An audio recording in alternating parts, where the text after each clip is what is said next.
Policy of January 4th, 2021, the chair recognizes the gentlewoman from Texas, Ms. Jackson Lee, for 30 minutes.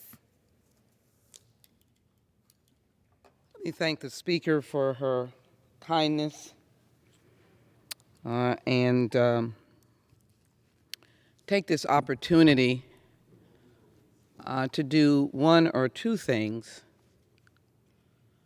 and that is, of course, first acknowledge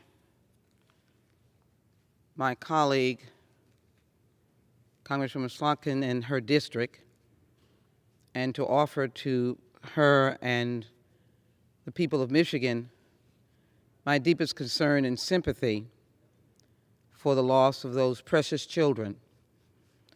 No parent should ever expect to send their child to school and there would be a loss of life. Murdered. And for too long, we have had a roll call of children being murdered. Students at Columbine, high school, those college students at Virginia Tech, high school students at Parkland, high school students at Santa Fe, and of course in Connecticut, little babies. It brought a president to tears. And so tonight my message is sometimes the federal government has to step in. So for example, as it relates to this tragedy of gun violence, we're long overdue for dealing with the appropriate reaction. And many of us have discussed legislation that I had some 20 plus years ago in Texas.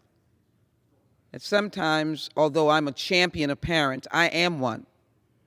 I want to see parents front and center in their children's education, PTO meetings. I know where to go to get action, parents.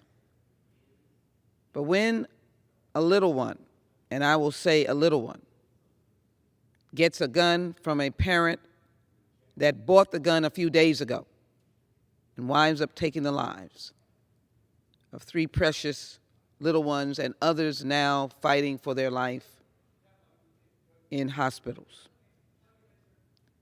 then I would make the argument that something has to be done. The house is not in order.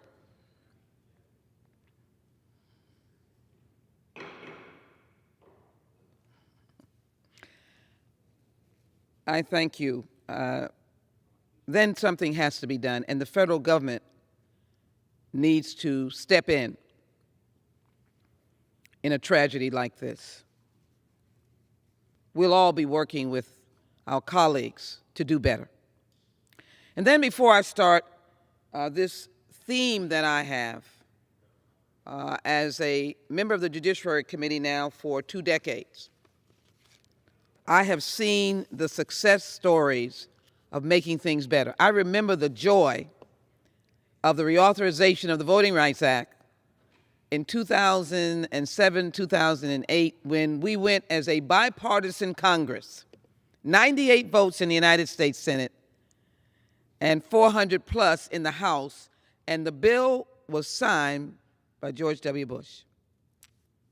The voting rights bill, the one that is now being held hostage. That's something that the federal government does better, voting rights.